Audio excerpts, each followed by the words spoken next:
Welcome to the Dakota Live podcast.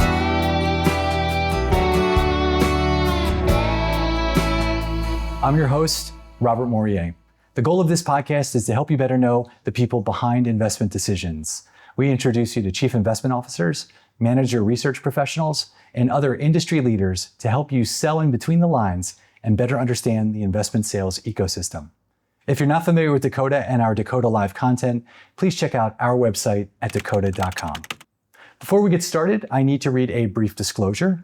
This content is provided for informational purposes and should not be relied upon as recommendations or advice about investing in securities. All investments involve risk and may lose money. Dakota does not guarantee the accuracy of any of the information provided by the speaker who is not affiliated with Dakota. Not a solicitation, testimonial, or an endorsement by Dakota or its affiliates. Nothing herein is intended to indicate approval, support, or recommendation of the investment advisor or its supervised persons by Dakota. Today's episode is brought to you by Dakota Marketplace. Are you tired of constantly jumping between multiple databases and channels to find the right investment opportunities? Introducing Dakota Marketplace, the comprehensive institutional and intermediary database built by fundraisers for fundraisers. With Dakota Marketplace, you'll have access to all channels and asset classes in one place, saving you time and streamlining your fundraising process. Say goodbye to the frustration of searching through multiple databases and say hello to a seamless and efficient fundraising experience. Sign up now and see the difference Dakota Marketplace can make for you. Visit dakotamarketplace.com today. Well, this is an exciting episode for us. Our guest today is Kyle Marmelstein. Kyle is an investment director at Crewcial Partners, a leading investment advisory firm serving endowments, foundations, and mission-driven institutions across the country. Kyle brings over 15 years of experience in institutional consulting and manager research. He began his career at Evaluation Associates just as the 2008 financial crisis was unfolding, an early test that shaped his long-term perspective on markets, risk, and the importance of patience and partnership in investing. From there, he joined Mercer Investment Consulting, where he focused on U.S. equity manager research before moving to Crewcial Partners in 2014, over 11 years ago.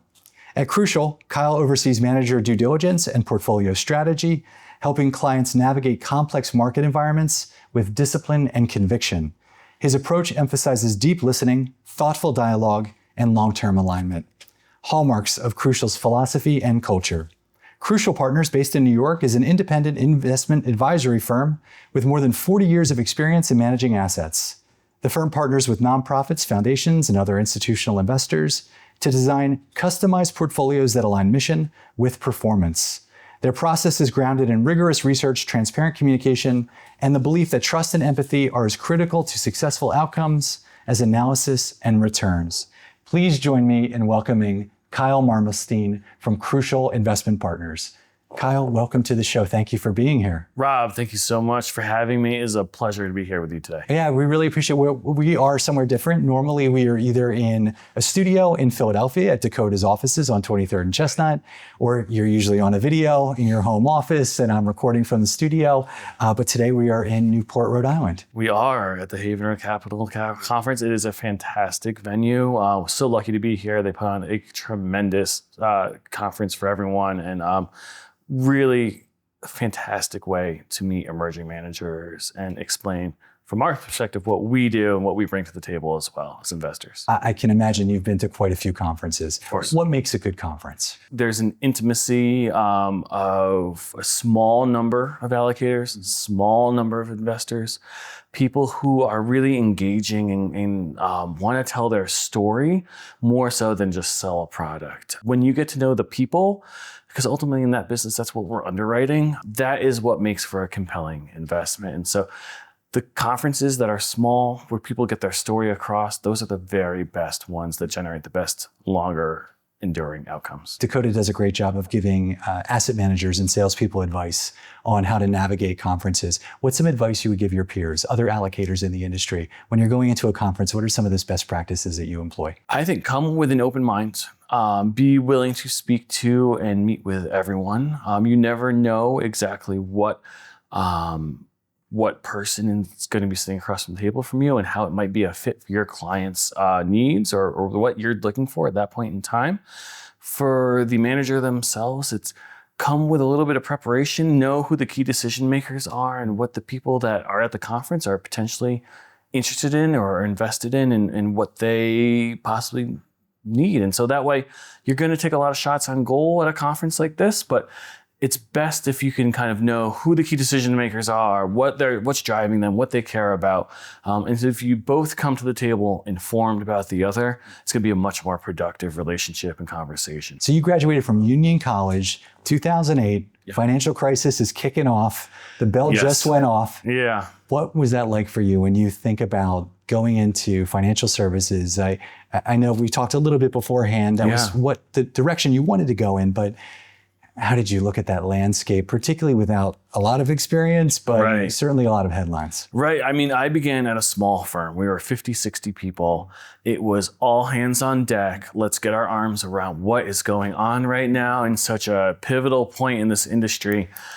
Some of my earliest memories are making calls to our funds, our hedge funds, and saying, are we gated? Can we get our capital back? What's going on? And so just really time-sensitive, dynamic conversations that were so unprecedented and not what I was expecting at all when I was signing up for this industry. But it really gave me an appreciation for risk management, which is something I've carried through to today when I think about working with or getting to know these investment managers. What's your process? How do you think about it? We spent a lot of time, talking about how you invest when things are going right and everything makes sense. But what happens in those critical moments and when things don't go your way? What is your backup plan? How do you sort of build a business that's enduring, that can withstand a wide variety of market environments? Having started my career sort of trial by fire, if you will, it really helped form that appreciation for that environment. You started in a small environment, you graduated to a much larger environment in Mercer. Yes. And then you went back to a relatively small environment with Crewcial, which was Colonial when you started Colonial Consulting.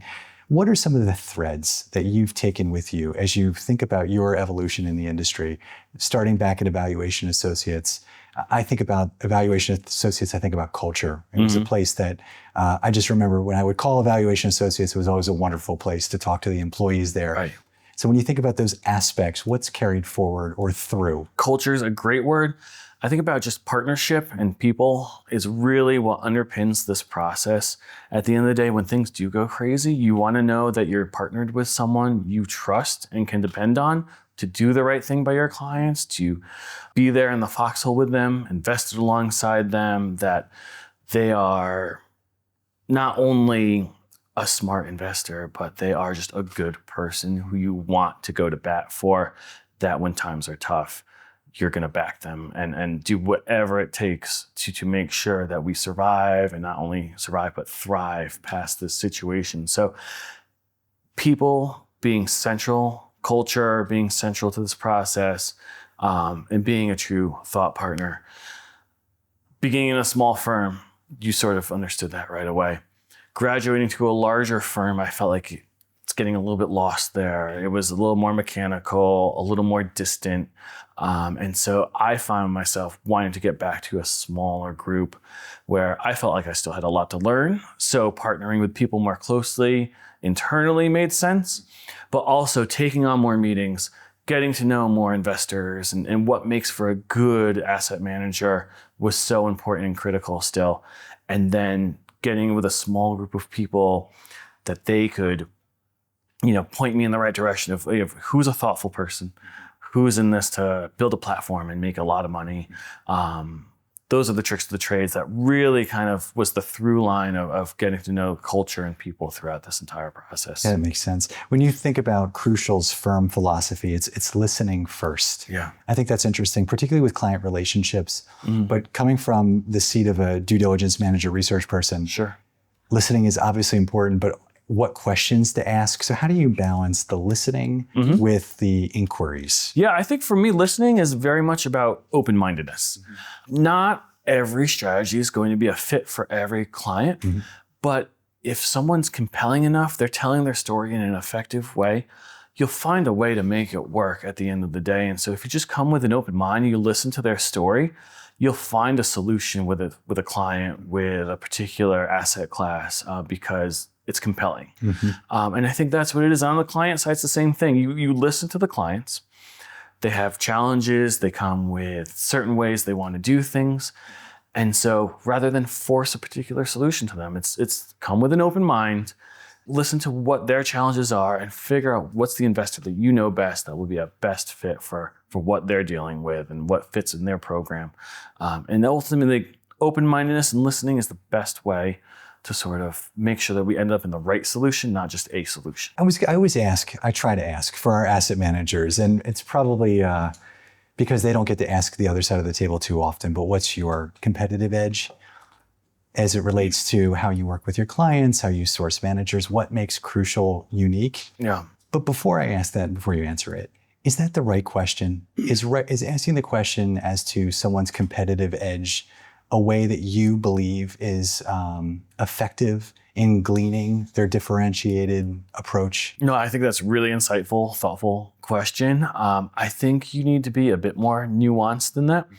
I love when I spend a lot of my time on the public equity side, and we love to talk through portfolios and individual stocks.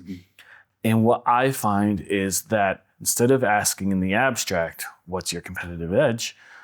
I ask, tell me about this company.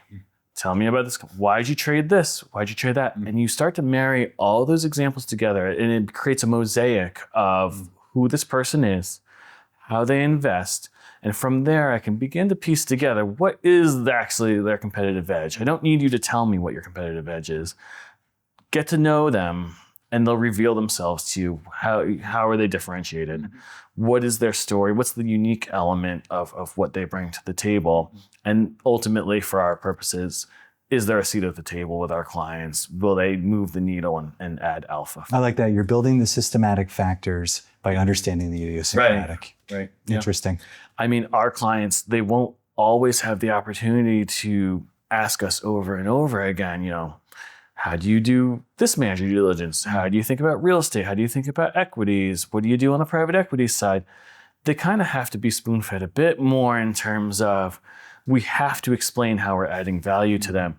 But if they were to sort of ride shotgun with us and understand our process on the manager due diligence side, they would really see that we are much more thoughtful, much more open-minded, much more focused on the people and the qualitative side of this business than the number crunching. Certainly there's a place for that, and it marries with the qualitative, but we definitely get in the weeds on who these investors are as people, what makes them tick, and those things like edge, risk management that are abstractions sometimes, we bring real gravity to that through example after example after example, and then creating that mosaic framework through which we really assess them over time. Can you break down that mosaic for us, maybe just in a few steps? So when you think about, starting with sourcing, when you think about sourcing a manager, the balance between the databases and the on-the-ground work that you do at conferences like this, through those first few meetings, and then ultimately, that final pitch. So my personal process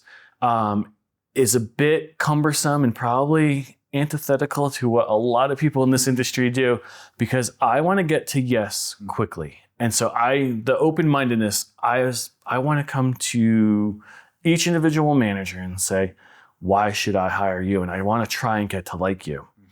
And so those early meetings are really listening to the people, their story, the differentiator, a lot of what this conference is all about. And from there, I'm trying to disprove my original thesis with each subsequent meeting. And so I'm almost playing devil's advocate to myself. In the end of the day, it creates a lot more work because I'm saying yes more often than I'm saying no, and taking subsequent meetings more often than most people probably do. But for me, it's a process that works. And so I get comfortable quickly, and then I try and kill the idea. Most people, obviously, they're the opposite. They can kill something quickly, and the few things that get through, they try and go ahead and build on that thesis. But for me, that's really how I build that mosaic is it's a blurry image at first, but I think I can see it. And then it sharpens over time. And sometimes when I get that full picture, I have to move on. More often than not, that's what happens. But sometimes when that full picture reveals itself, I see something special. And that's when I know it's ready for our clients and for the approved list. And so it's a very interesting way of doing it. It's probably not for everyone. It means a lot of turning over stones, a lot more work with each individual manager. But at the end of the day, it's a process that works for me, and it's just something I've gotten comfortable with. Thank you for sharing that. As soon as you said that you build your argument and then tear it apart, I kept thinking about those poor asset managers who think they had a great meeting, and then next thing you know, you are hitting them up with request after request. They probably don't know which way to roll because you are going through your process. But I think that's very helpful for any asset manager to understand that it can't just be a downhill exercise. You've got to go uphill at times, and that uphill exercise may be that the manager research professional is going through their own process to understand whether or not it's working. So thank you for sharing. Sure, of course. Yeah, I appreciate it. Talk to us about some of the human elements to manager research and due diligence, particularly when you're looking at those earlier stage emerging managers. When you're thinking about how that translates into long-term success, how do you make those evaluations? At Crewcial, we don't believe in an emerging manager sleeve or program. We definitely believe it's intrinsic to what we do. So we know we get some of the best performance out of early stage managers because they're hungrier, they're motivated, they are lean and nimble, and usually are coming to the table with a point of view. And I think that's the clear thing is, can you articulate your story? Is it differentiated enough that I can sink my teeth into? And can I understand tangibly how that story and point of view can become value additive to your investment strategy, whatever it may be? And if I can get to know you as a person, and that you have this sort of conviction and passion underlying this differentiated point of view, then we can have a conversation about, can you add value to the client? So it always begins returning to the people, people, story, into process, and then outcomes. And so we can get really comfortable before we even really get to those proof statements about, can you add value through your strategy? Can you manage a portfolio effectively? Can you underwrite a stock? Can you value it? It's all about, do you have a point of view, and do you have a way to articulate it? If we establish that, we can get a lot of comfort early and then do the homework on the back end to figure out, is this right for our clients? Is there a fit? When you think about your own biases, because we all have them, Sure. How do you also kind of deconstruct those biases? What are some things that you do tend to lean towards that you're aware of? For me, it is a really good storyteller. And so I can get enamored with that early. And that's probably part of my process is the person who can effectively tell their story, I'll want to run with. But that doesn't always mean that they're a good investor. And so what I try and do is bring in others from my team to be a sounding board, to play devil's advocate and say, hey, Kyle, you're missing this and this and this. You're getting enamored with a story, but you're missing some details here and there. And so that's really refreshing. I'm really over-indexed probably to people who are brutally honest and transparent, because probably the thing I value most is uncompromising transparency. Tell me what your mistakes were. Keep hammering the things that you did wrong, but then the lessons learned. For me, I learned a lot about who you are and your character through that process. The people who are less able to tell a story about where they stumbled, where they went wrong, they're not someone I'm going to want to partner with, because it's hard to develop that trust without that kind of transparency. So for me, I'm definitely over-indexed to the storyteller, the truth teller, the honest person. But for me, it's just where my comfort zone is. And so if I can reinforce that with others on my team and get a good sense of, at least, are they hearing the story the same way? Are they seeing things I'm not? That at least helps reinforce, if this should get through ultimately to our clients or not. I like that advice. In some ways, it's kind of advising the asset manager to lean into the times of underperformance, Sure. The difficult pick that didn't necessarily work out the way the original story was set up, which I appreciate, and I think a lot of asset managers appreciate, particularly on the due diligence side. Sure. But then a client comes in. Yeah. And clients have different experiences with underperformance for a variety of different reasons. So how do you balance that discipline between wanting the asset manager to remain transparent, to remain honest, which we all want them to do, but when they're in front of a client, there may be a different expectation. So you're trying to, I always say, kind of talk to both sides of the table. If that makes sense. Yeah. I think you don't want to highlight every single honest mistake in front of a client because they may not be as accepting or forgiving of those mistakes, particularly in periods of underperformance. I think you want to highlight that original story, the thing that made me fall in love originally with the manager. They want to be able to reiterate that to the client, and they really want to showcase why that discipline, why that story has not changed, even though the market hasn't gone their way in the last couple of years.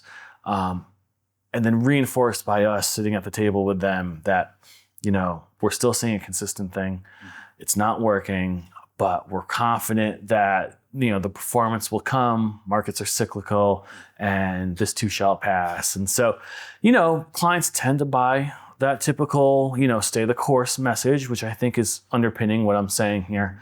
They'll have tough questions, but the honest, transparent managers will do a really good job answering those questions as faithfully as they can. And so that's, I think, where the secret sauce is. And if I've found someone who's a good partner, who's open and honest and transparent, when they get in front of a client, they tend to perform really well, and the client can totally assess if this person is also being honest and transparent with them. And at the end of the day, they don't want necessarily the right answer. They just want the good answer that's going to help them stay the course. That makes sense. But when you have those clients that lack a dedicated investment staff, so more of your traditional outsourced CIO client, what's the balance that you found between education and execution? Yeah, I think there's a lot of re-education.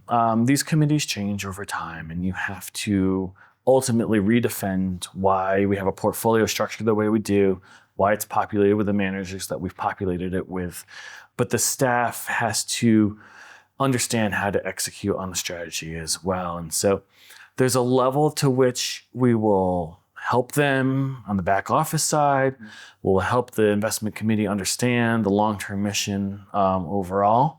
But at the end of the day, there does have to be a healthy amount of give and take and an amount of trust placed in us that we're a steady hand, we know what we're doing, and we have to have some freedom to exercise our advice onto the portfolio. And so the best relationships are those where there's a good give and take, a trust but verify type of situation almost, if you will.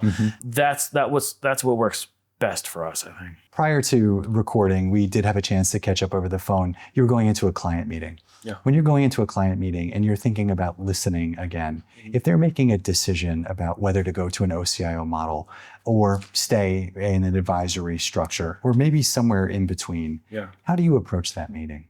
It begins with that sort of core tenet of active listening. You have to know where their pain points are and what they want ultimately, and then you can cater the conversation to their needs.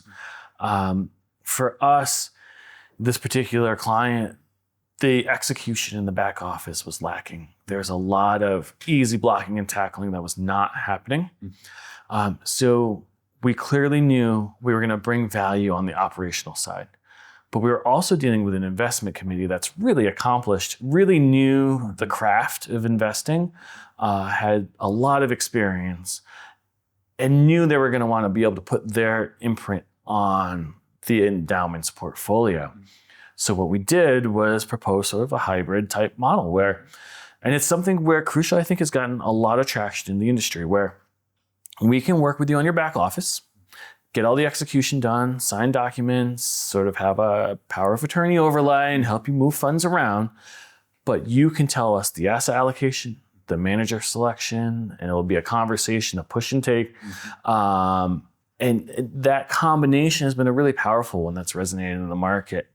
It's true partnership, but it's a lot of help on the back end to help execute the mission of the endowment long term. Thanks, Kyle. That makes a lot of sense, particularly thinking about the hybrid solution. But it does beg a question. So you're working with both hands, which I think is helpful. But how do you ensure alignment with the client when you've got kind of both sides that you're having to manage and operate? Sure. There's a lot of listening, like I said, that happens. And so you want to make sure you're bringing only the best ideas. And so even if we're executing on the back office, they're still getting the same high quality product. It's still an advisory relationship at the end of the day. Even though it's technically OCIO, and we are doing a lot of the back office, we are bringing forward only the best ideas, putting it into a framework that they have set through an IPS, that they have control over the asset allocation. They get to opine on the manager selection. And so really, I think they're getting the best of both worlds, if it is. So we are bringing best ideas, but we're also executing for them. And so I don't really think there's any kind of conflict there, because they're getting the same quality of advice they'd get on the advisory side as they would on sort of this more OCIO hybrid type of model. So what is the Crewcial team finding today in terms of opportunities? Where are the dislocations that are starting to create openings for you and your clients? The really dynamic space right now is in private equity. There's a lot of news, headlines around prominent universities being forced sellers of funds just to make new commitments. And so what that's creating is a lot of stress in the private equity market, this sort of overhang of oversupply, not enough buyers of funds, that naturally leads itself to secondary. So the secondary markets become really attractive, and a great way for earlier stage clients like ours to get a foot in the door in private equity, reduce that J curve, earn a return sooner by buying more mature assets that have gone through a vetting cycle with a really prominent manager and just need a little more life cycle to come to fruition. So we really are finding interesting opportunities, LP-led secondaries, but also GP-led secondaries. And so we've really leaned into that, done a little more private equity overall, and it's great to be in a position where you haven't done 40% of your endowment portfolio to private equity. We've really kept it more in the sort of 10 to 15% range.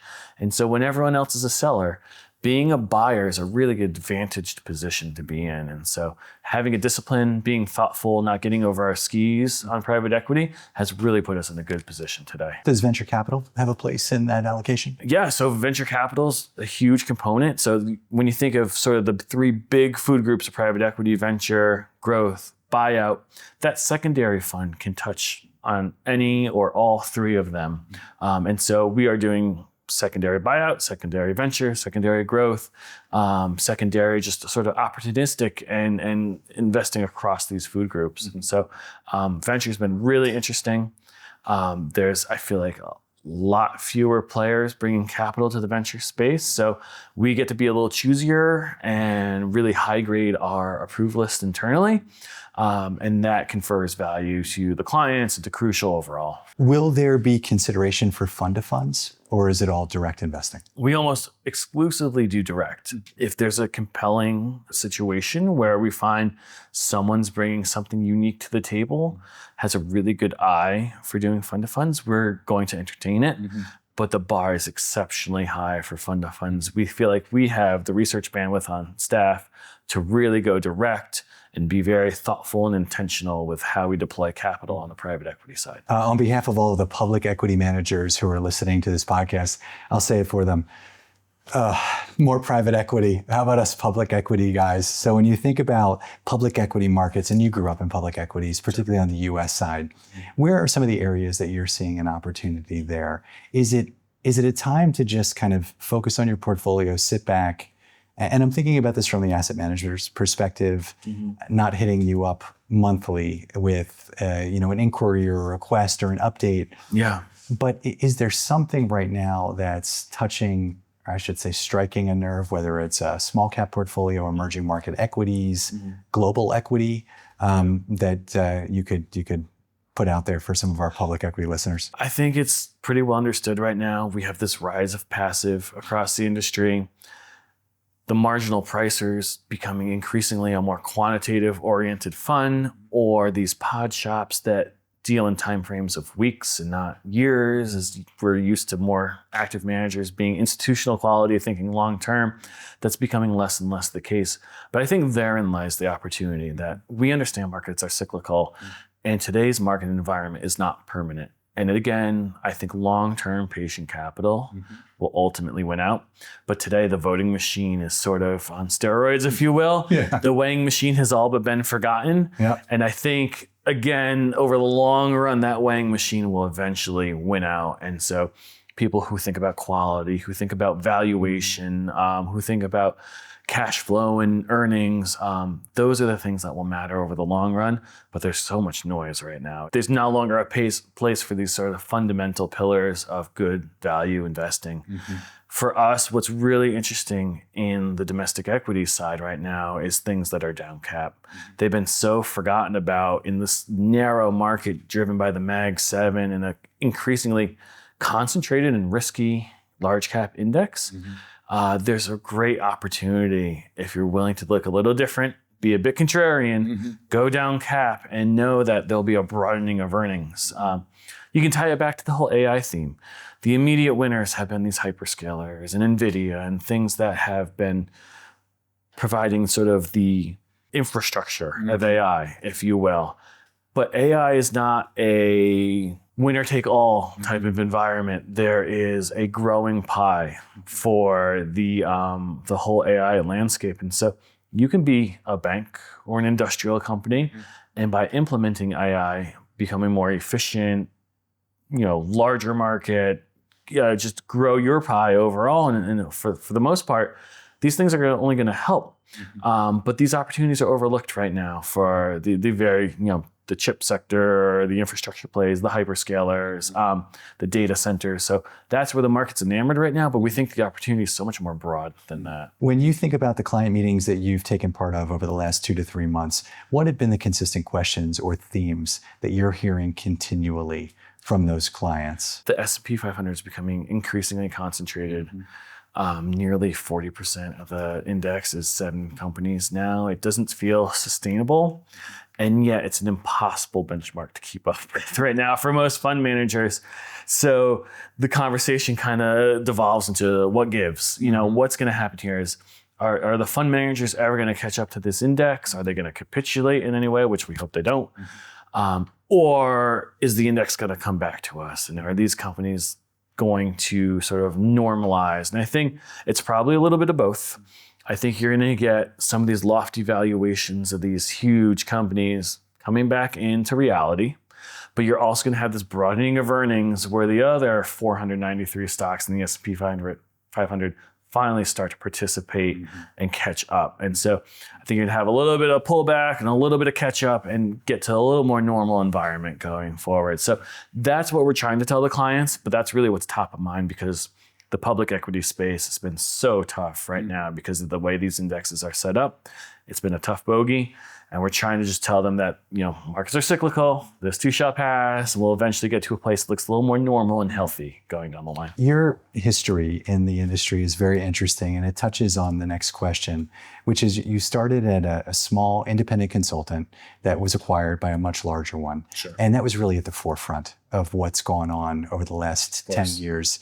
We've seen massive consolidation in the traditional investment consultant world. Where we've seen a massive growth in outsourced CIOs. It's almost been like an inversion in terms of the numbers. When you think about the next 5 years of your career, where do you see the outsourced CIO market going in terms of your outlook? I think it's only going to continue to grow. Clearly, there is a need that this growth is meeting, and it's going back to the earlier conversation about a client that doesn't have the staff and the resources necessarily to implement its in portfolio, so it needs help. And typically they're looking for a turnkey type of OCIO. Here's a model portfolio, here's the managers, go ahead and own this now. We're trying to be a much more thoughtful partner with our clients. And so we're trying to evolve with the times.